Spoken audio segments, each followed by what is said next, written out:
a vu ça? 1 Jean 14, voilà ça qui est là. je vais relire, vous allez voir. 1 Jean, quand Esaïe dit, un enfant nous est né, un fils nous a été donné. Quand il dit, c'est ce que Jean reprend dans Jean chapitre 1, verset 14. C'est ce que Jean reprend. Jean dit quoi? Jean dit, la parole est devenue un être humain. Il y a eu parade nuptiale entre l'époux et l'épouse. Il y a eu parade nuptiale entre l'époux et l'épouse. Il y a eu un mariage et puis elle est tombée enceinte. L'épouse c'est Israël. Et son enfant qui? L'enfant c'est Yeshua. Vous voyez le mystère de cet être-là. Le mystère de Yeshua est trop balèze. Elohim a son épouse Israël qui est enceinte, qui donne un enfant qui nous est né. Un fils nous a été donné, mais ça devient mystique après. On l'appellera admirable conseiller. Elohim tout-puissant. Ah bon? C'est le même qui devient comme ça là? Oh là là. Oh, wow, wow. Ah ouais? Et donc, c'est le même là que Jean dit maintenant. Jean dit, la parole est devenue un être humain. Ça, et elle a habité parmi nous. Ça, c'est un langage officiel de l'existence d'Elohim parmi nous. L'enfant qui est né, il est né, le divin enfant. C'est ça. Chantons tous, les catholiques, non? C'est ça. C'est là qu'ils ont pris ça. Il est né à Sukkot. Ça, c'est un autre enseignement. Donc, c'est la fête. C'est la fête. C'est pourquoi c'est là que Yeshua dit la phrase, hein, c'est lors à la fin de Sukkot, là, qu'il libère la phrase, à la fin de Sukkot, hein, il libère la phrase, venez à moi, vous qui avez soif. Parce que Sukkot est lié à, c'est une fête qui est liée à l'eau, de l'eau. L'eau de quoi? La parole, Roarel. L'esprit se mouvait au-dessus des eaux. Anyway. Amen. On va lire un peu Exode 23. Exode 23, versets 16 à 17. Exode 23, 16 à 17. Exode 23, 16 à 17. Exode 23, 16 à 17. Ensuite, la fête de la moisson, des prémices de ton travail dans le champ. Enfin, la fête de la récolte à la fin de l'année. Parce que, vous voyez, nous sommes en période d'une année sabbatique. Une année civile, mais sabbatique. Et donc, une année aussi de jubilé. Donc, le repos. C'est aussi une année qui prend fin. Et donc cette récolte-là est imagée dans ce qu'on a lu dans Matthieu. À la fin des temps. Donc déjà Moïse, puisque c'est à lui que Exode est attribué, il révèle, c'est pour lui, c'est un grand prophète Moïse. Amen. Et donc j'explique encore ce facteur-là, qui est très important. Je dis ici encore, je relis, c'est très important, hein, je relis. Ensuite, la fête de la moisson, des prémices de ton travail dans les champs. Enfin, la fête de la récolte à la fin de l'année, lorsque tu recueilleras des champs le résultat de ton travail. 3 fois par an, tous les hommes se présenteront devant le Seigneur Adonai. Ok? 3 fois par an, Pessah, Shavuot, Sukkot. En d'autres termes, Sukkot révèle la fête de l'assemblée. La fête du rassemblement. C'est pourquoi on passe le temps sous la souka, dans la souka, avec ses enfants, avec ses amis, les voisins du quartier. Amen. Alors, comment célébrer la fête de Sukkot? Ok? Comment célébrer la fête de Sukkot? On a vu hein, l'expression prophétique hein, qui nous mène jusqu'à Apocalypse 21, la Nouvelle Jérusalem. Hein. Donc, il faut savoir que Sukkot marque la fin du jugement. Après qu'Elohim ait jugé les vivants et les morts, allez toi, va dans le côté où il y a le feu de la géhenne. Allez toi, ceux qui étaient déjà morts, les premiers qui sont partis là, ils sont avec dans le sein d'Abraham. Tout cela, on est là et puis on nous juge. Et le dernier jugement, allez toi, va où il y a le mal, qui appartient à l'adversaire. Allez toi, va où il y a le bien. Après, la Yerushalayim nous attend pour qu'on la célèbre. Mais ce que je veux dire, c'est que Sukkot met la fin du jugement. Le jugement, il a en deux tendances. Yom Teruah, où ton nom est inscrit, et Yom Kippur, où ton nom il est scellé. Donc, un fondamental de Sukkot, c'est de demeurer. Je fais ce récapitulatif pour que vous puissiez comprendre. Okay? Demeurer sous la tente. Vous pouvez prendre Hébreux, chapitre 11, verset 9. Ok? Donc, une souka, premier point, une souka se construit avec un plafond qui nous permet de voir le ciel. Ça, quand il fait nuit, déjà on voit les étoiles, tout ça. La souka, quand elle se construit, fait de telle sorte que, même s'il pleut, ça rentre là-dedans, quoi. S'il pleut, l'eau va rentrer là-dedans. Pourquoi? Parce que ça se construit de telle sorte que, étant dans la souka, tu puisses voir le ciel. Donc tu fais ça d'une manière où tu peux... Amen. Amen. Et donc, ça c'est le premier point. Le deuxième point, on peut décorer sa souka. Alors, je me dis que comment ça se célèbre. Donc, je parle du fait qu'il faut d'abord construire sa souka, hein, c'est facile. Hein. Et donc, ça se décore avec des branches ou des feuilles, ok, ou des légumes, d'autres me mettent ça. Bien. Demandez au frère Abraham Teddy, je crois, il a des photos sur Facebook. Hein. L'année passée, très belle souka. Hein. Mais tu vis dans un immeuble. Comment faire? Mais ton salon, tu décores ton salon. Ah oui, mais je ne savais pas ça. Oh là là. Ouh, mais c'est chaud. J'ai cru que c'était un truc forcé. Ah ben, t'as pas de balcon. Mais si tu as un balcon, tu te fais un truc là-bas. Tu es assis là-bas, hein, tu fais ton truc tranquillement. Tu n'as pas d'espace de backyard, comme on dit, yari. Tu n'as pas un lieu où, comme, je sais pas comment on dit ça, un jardin là, derrière. Mais ta maison, ton salon peut être ta souka. Puisqu'il est en train de te voir, il veut voir si vraiment tu rêves. Ben, il va te donner une maison l'année prochaine. C'est comme ça qu'on pousse Elohim à bout. Quand il dit l'expression « mettez-moi à l'épreuve », c'est l'épreuve dans le fait de demeurer en lui, quoi. Yachav, allez, étudie, tu vas voir. Et pratique ce que tu as étudié, tu vas voir. C'est simple, en fait. D'accord? Troisième point. Comme je dis...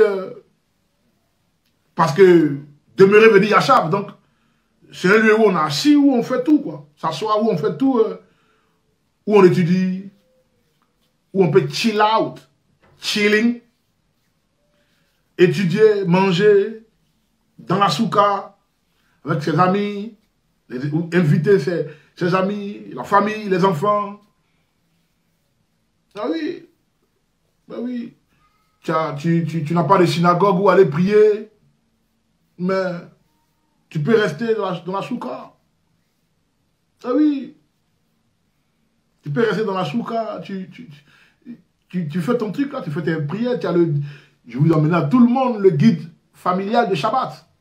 Donc tu es seul, tu vis dans une ville où tu n'as accès à aucune synagogue et puis il n'y a pas de synagogue. Donc, mais tu es dans la souka. C'est intéressant ça, c'est chic, hein? C'est chic ça, hein? Amen. Le quatrième point, on le retrouve dans Lévitique 23, 40, où je vais essayer d'expliquer beaucoup de choses. Lévitique, chapitre 23, verset 40. Alors, qui dit quoi? Lévitique 23, 40. Lévitique 23, 40. Alors, on dit...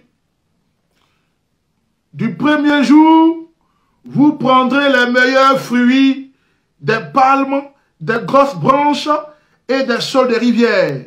4, au nombre de 4, c'est 4 espèces. David Stern, là, il devait...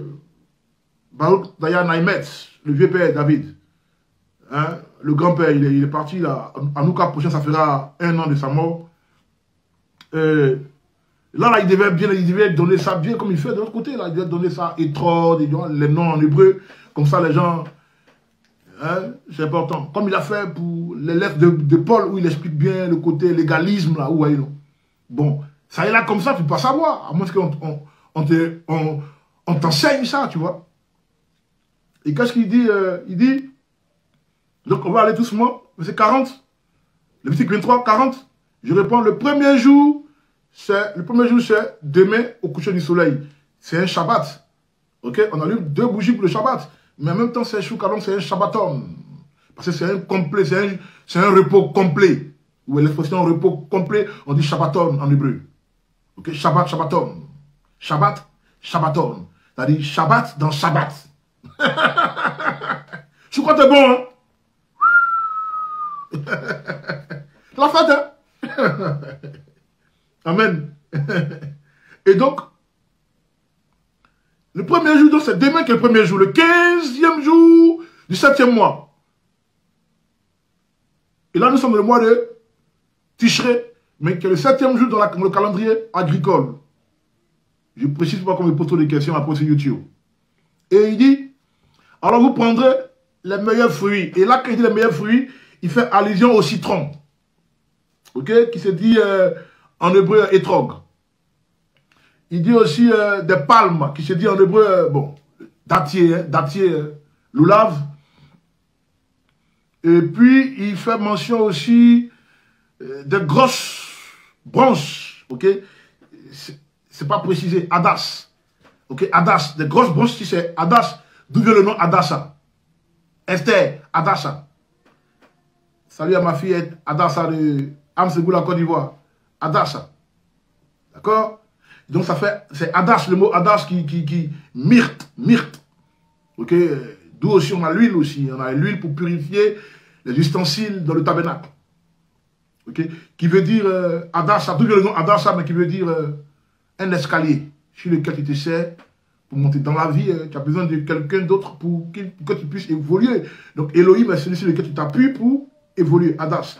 C'est très très profond. Tout à l'heure, vous allez voir la signification aussi. Et puis, c'est le 4e point. Et puis, on a les sols de rivière. Et ça, c'est Arara. Ok? Donc, mais là, il y a un problème. Puisqu'on les a dans la main. Elohim dit d'avoir ces choses-là. 4 espèces. On a vu, hein? Etrog, Loulav, Adas, Arara. On les a dans la main. Ok? Et on se réjouit avec ça. Mais il ne dit pas comment on doit faire. Et lui ne dit pas comment on doit. Il nous dit, bon, réjouissez-vous avec. Voilà où beaucoup sont tombés dans la rébellion. Beaucoup. Beaucoup. C'est pourquoi les grands frères, ils ont beaucoup à nous apprendre. Ah oui. Ils ont beaucoup à nous apprendre. Ah oui. Ah oui. 20 ans, 2023, 20 ans dans le judaïsme. Pendant 20 ans, j'ai célébré ça. Pendant 20 ans, j'ai célébré Choukot. Et puis je me sens...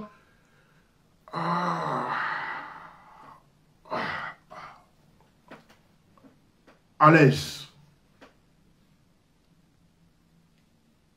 Si tu es fidèle dans les petites choses,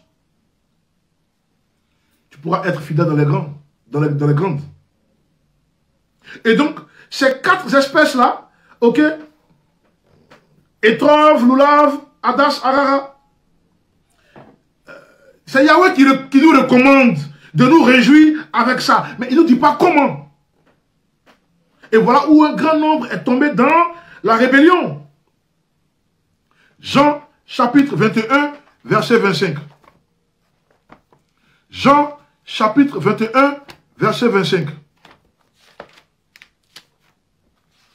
Jean chapitre 21, verset 25.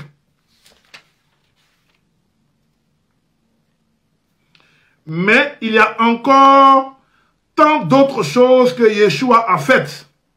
Et si chacune d'elles devait être écrite, je ne pense pas que le monde entier pourrait contenir les livres qu'il faudrait écrire. C'est pas tout qui est écrit. Aïe, mais Shabbat là, pourquoi on allume les bougies? Pourquoi on allume des bougies? Mais où on a écrit de faire le pain là? Si tu n'as pas étudié le temple et son fonctionnement, tu ne sauras pas ce qu'on appelle le pain et le vin et les bougies, tu ne comprendras pas ce qu'on appelle Zahor et Shomer, tu ne comprendras pas.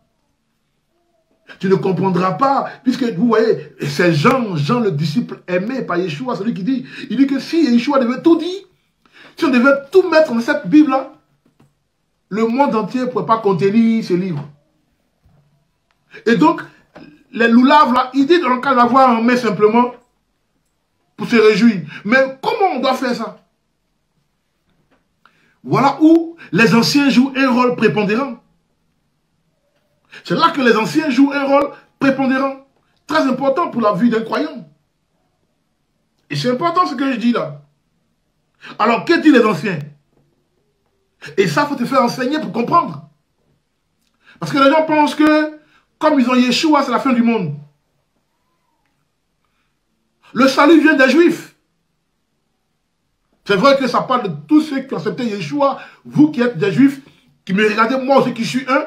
Le salut vient de nous parce qu'on ouvre les yeux à ceux qui sont encore dans les ténèbres. Mais ça vient de Jacob, quoi. Jacob. C'est le premier à parler de Soukot. Jacob. Jacob. C'est le premier à parler de ça. Et c'est lui qui a passé son temps à demeurer dans les tentes de son père. Abraham a fini dans les tentes aussi. Isaac, oui, mais Jacob de lui vient les 12 tribus, ça devient époustouflant et merveilleux. Ah oui. Et donc, il faut expliquer tout ça. Les grands frères, il faut les respecter. D'accord? Alors, on a les 4 espèces. Le premier mouvement qu'on doit faire, c'est aller en haut. Deuxième mouvement, en bas. Troisième mouvement, à gauche. Et quatrième mouvement, à droite. Ma vidéo, ce sera l'opposé, hein, puisque c'est sur Facebook. Hein. Donc, ce sera l'opposé. Hein. Ne vous trompez pas. Hein. Hein? Donc, en haut, à gauche. Enfin, en haut, en bas, à gauche, à droite. Ça se fait en registre, mais c'est une signification. Ça veut dire quelque chose. Et vous qui avez reçu les documents, vous savez ce que c'est. On ne gaspille pas les perles. On ne les jette pas au pourceau. Pourquoi je vais expliquer brièvement? Parce que vous avez les documents, et les documents, ça se vend sur le site internet. Amen. Amen. Donc, on a ça, mais on fait la prière d'abord. Baruch ata Adonai Eloheinu melech haolam asher kilshanu b'mitzvotav vezivanu anetilat lulav. Et donc, on soulève ça maintenant.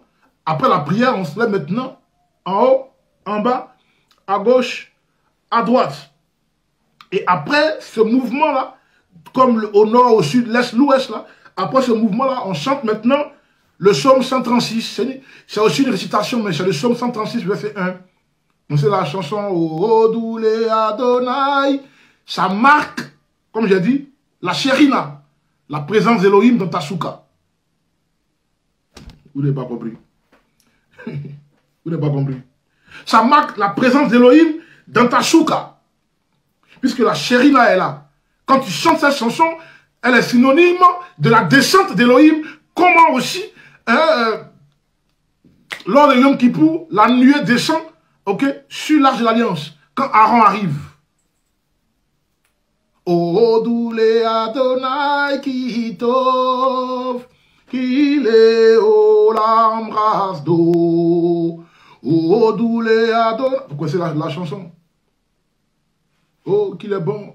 Que ta miséricorde dure à jamais. C'est un langage de remariage. L'épouse a été pardonnée, elle est dans la maison. Oh, ta miséricorde, qu'elle dure à jamais. Oh, je ne vais plus te trahir encore. C'est qu'il y a vu là, 400 ans d'esclavage en Égypte, jamais je vais le faire encore. Mais nous, on n'a pas compris ça. On n'a pas compris ça comme ça. Pardon. Le serpent vient, tu le chasses. Celui qui appartient au mauvais, il appartient à l'adversaire. Il revient encore. Tu le chasses. Pourquoi? Parce qu'on dit, il rôde comme un lion rugissant. Il rôde autour, cherchant qui dévorer. Donc il revient encore. Pourquoi? Parce qu'il n'a jamais changé sa technique. Même technique là. Il revient encore pour tenter encore de le garder Eden. Tu le chasses. Et pourquoi on chante? Oh, doule Adonai qui. Oh, dou, oh, dou, oh, dou, oh, dou, oh, doule Adonai qui. Que ta miséricorde dure à jamais, Hachem Elohim est la bonne. Donc c'est le langage d'une épouse en fait. A love language, un langage d'amour. Mais si tu n'as pas la conception, la pensée hébraïque, tu vas négliger Sukkot, tu prends ça comme ça. Tu t'en vas travailler, tu cours après l'argent, tu te mets à l'aise, bon. L'affaire est plus que sérieuse en fait. Eh oui! La pensée hébraïque. Quand tu demeures là-dedans, la crainte vient rapidement de ton cœur. Pourquoi? Parce que ces 4 espèces-là, Etrog, Arara, Lulav et tout ça de fait mention là, elles ont des significations. Tout à l'heure j'ai dit quoi? La fête de Sukkot est en rapport avec de l'eau. C'est l'esprit que ça amène. Tu marches par l'esprit désormais. Pourquoi il te faut ça? Parce que quand tu marches à l'esprit, tu n'es plus redevable à la chair. C'est pourquoi marcher par l'esprit, c'est marcher par l'obéissance de la Torah, puisque tu demeures dans la soukha, dans l'étude. Car. Oui. Soukha est lié avec l'eau. Donc, c'est l'essence même, c'est le thème même, le thème majeur de cette fête. L'eau, la parole, Roarel. L'esprit se mouvait au-dessus des eaux. Voilà pourquoi on dit que la lumière soit après. Et Elohim a vu que c'était bon. Kitov. Il a vu que c'était bon.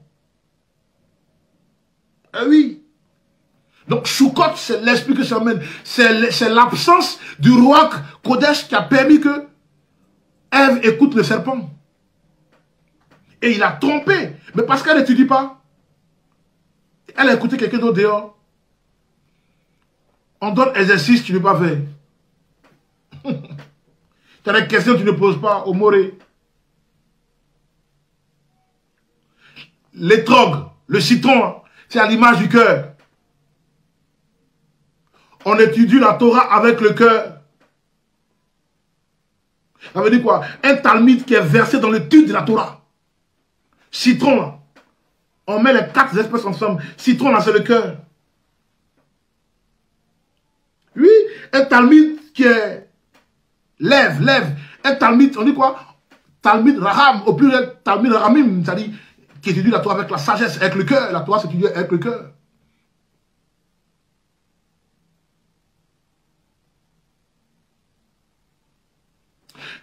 La première lettre de la Bible, la première lettre, ce n'est pas A, c'est un B. La Torah, il y a 5 livres, non? Le premier livre, Genèse, en hébreu on dit Bereshit, ça commence par B. Le 5e livre, ça dit, la Torah commence par un B et ça finit par un L, Israël. Ça, tout le monde connaît ça. Ah, c'est le B.A.B.A. là. À la yeshiva. Les chrétiens maintenant prêchent ça aussi maintenant. Mais Dieu te fait comprendre quelque chose en fait. la première lettre, là, B, de Genèse, et la dernière lettre de Deutéronome, ça finit par Israël, le L, là. Et le B, quand on rappelle, ça fait lève le cœur. Donc la Torah, les 5 livres s'étudient avec le cœur. Ça s'étudie avec le cœur. C'est là qu'on voit le Talmud Racham. L'oulav, c'est à l'image, ça symbolise la colonne vertébrale. Quand on dit en hébreu Atsé, A-T-S-E-H, Atsé, la colonne vertébrale, l'union dans la communauté. Si tu es un vrai Talmud Racham, tu vas aimer ton prochain comme toi-même. Ah, sinon Yom Kippur est là l'année prochaine. Tu vas demander pardon encore parce que tu as des griefs, tu as des dents comme ton prochain. Contre ton prochain, excusez-moi. L'union dans le Mashiach. Hein? L'union dans le Mashiach, quoi. La pièce maîtresse dans la colonne vertébrale, c'est le Mashiach. Donc, si tu es uni au Mashiach, tu seras uni à ton frère et ta soeur. Ah oui. C'est en ce moment-là que tu pourras bien demeurer dans le tabernacle, puisque son esprit est là, donc on est en union avec lui. L'Adas. L'Adas, c'est Aïn, les yeux.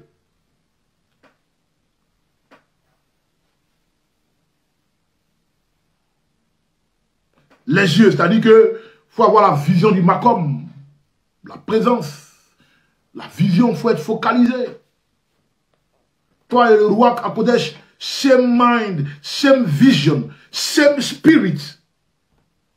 Connexion. Alors on dit, mais le mot est là, il donne des révélations. Hein. C'est ma vie qui est là. Pourquoi je parle d'un truc comme ça? Parce que c'est ma vie depuis 20 ans, parce que j'ai fait 20 ans. C'est ma vie qui est là.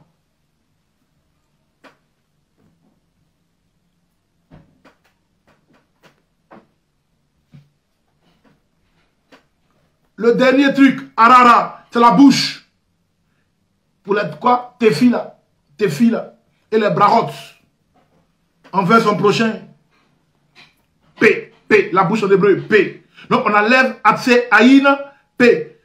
Lève, Atse, colonne vertébrale, Aïn, les yeux, P, la bouche. Ce sont les 4 espèces qu'on a lors de Sukkot, qu'on fait au nord, au sud, l'est, l'ouest. C'est ça.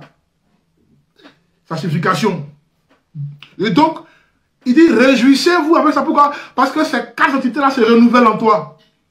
Tu as une nouvelle vision, une nouvelle manière de comprendre les choses, nouvelle disposition, tu prends tes dispositions, nouvelle dispensation, un avantage pour toi, tu dis les bonnes choses, que les bénédictions, parce que tu fais la tefila tous les jours, la prière, tu étudies la parole avec ton cœur. C'est ça qui est l'Oulav, Etrog, Adas et Arara. Donc tu es en union avec Yeshua, Amashia. Où ça? Dans la souka. Donc tu as les 4 et tu te réjouis.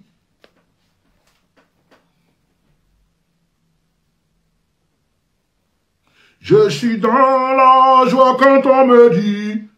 Dans le où ça? Dans la maison, dans la tente d'Éternel.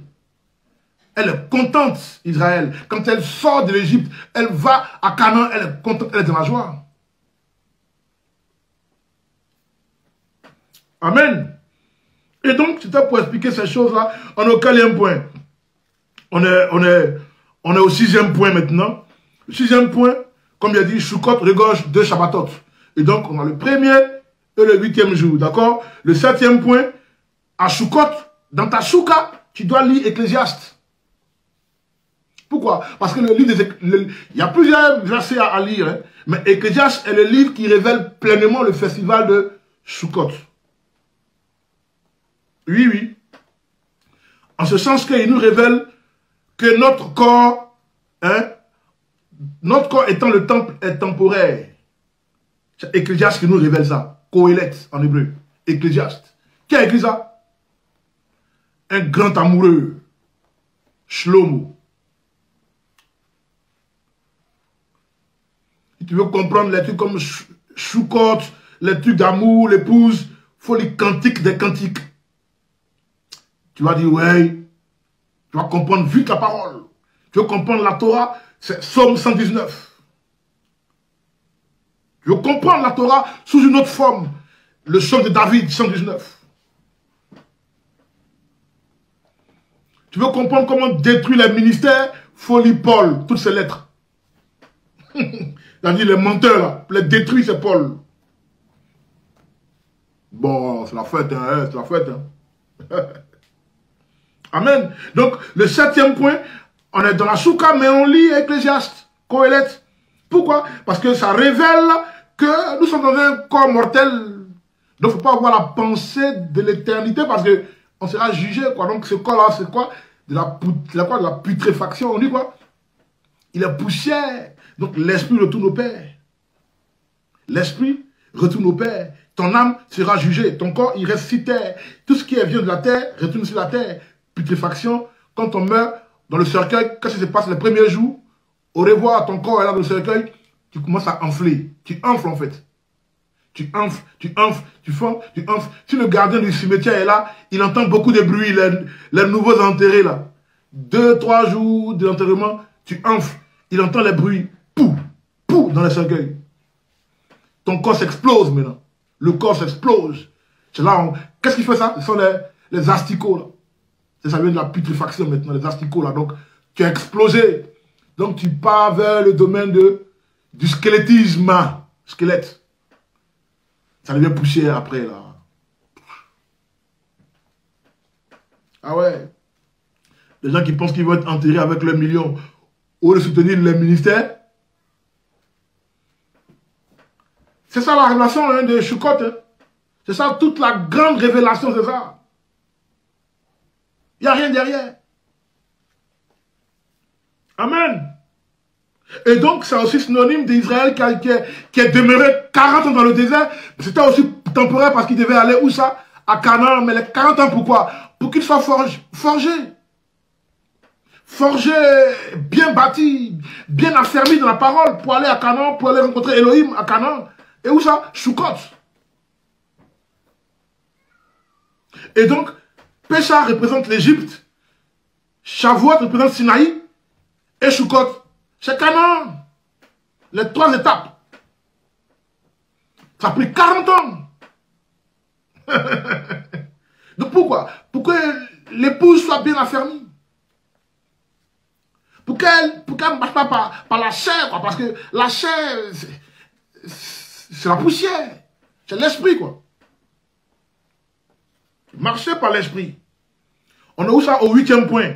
Deutéronome 16, chapitre 16, verset 16. Je l'ai déjà dit, il faut soutenir la communauté, les pauvres, les orphelins et les enseignants. 9e point, Sukkot célèbre Yeshua. Sukkot est une parfaite opportunité pour célébrer Yeshua. Tout à l'heure, je l'ai dit, car c'est là qu'il est né. Ça, c'est un autre enseignement qu'il faille que je donne. Ah oui. Donc, on a vu dans Jean, chapitre 1, verset 14, qui explique le jour où il est né, en fait. Amen. Donc, c'est pas Christmas, c'est pas Noël, c'est pas le 25 décembre. Ok?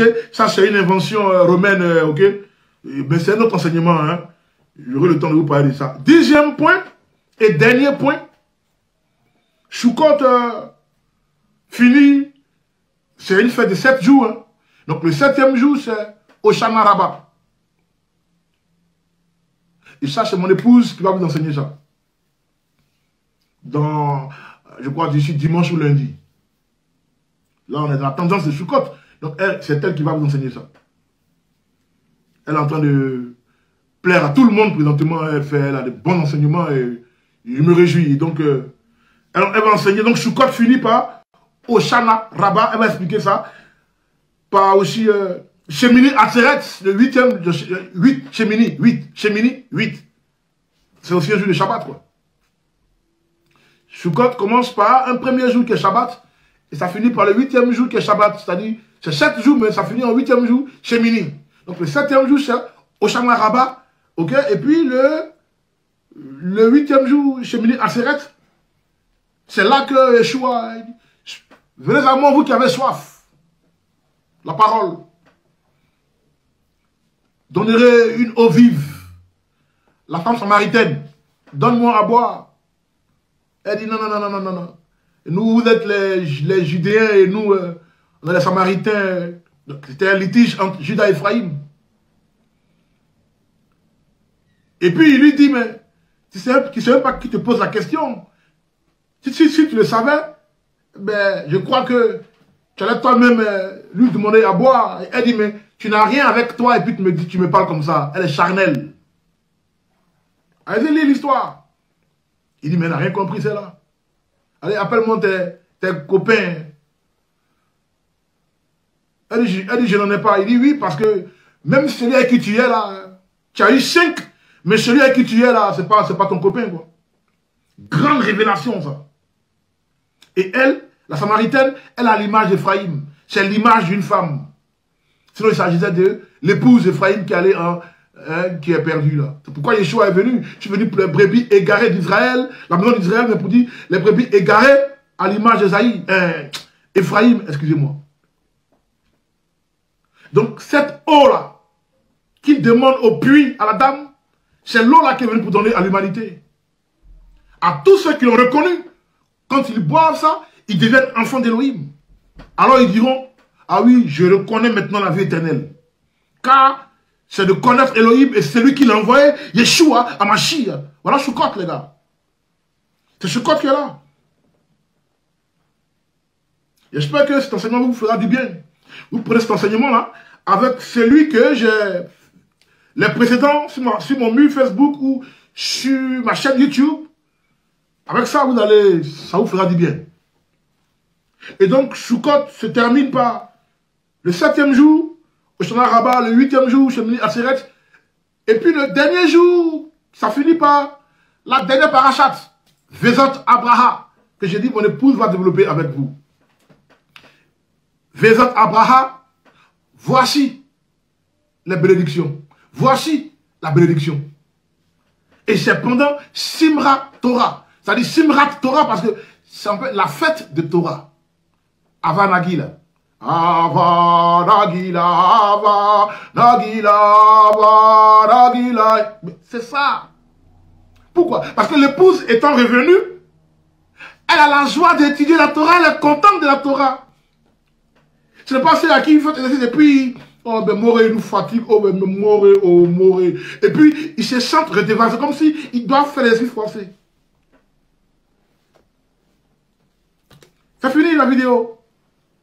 Voilà Sukkot. Le sens spirituel et pratique de Sukkot, c'est ça qui est là. La Torah, c'est un fardeau léger. Mais les gens font comme si c'est un truc lourd. Bon, tu es pardonné à Yom Kippour. Bon, ton nom a été écrit, inscrit à Yom Teruah. À Yom Kippour, ton nom est scellé. Sukkot, c'est la fête. Mais ça finit par Simrat Torah. La fête de la Torah, donc il faut aimer la Torah. Il faut aimer la Torah. Amen. Amen. Alors, c'est tout. Moi, je vous souhaite Rag Sukkot sa mère. Hein? Et puis, on continue la semaine prochaine. On a Simrat Torah, la fête de la Torah. La fête de la Torah avec la parachat Vezot Abraha, la dernière parachat. Et après ça, on retourne à Bereshit. Au commencement. Bereshit, bara Elohim. Donc, tout commence là. Donc, c'est la grâce qu'on a de nous retrouver dans cette situation d'amour, hein, de reconnaissance, de miséricorde. Oh, doule Adonai Kitov.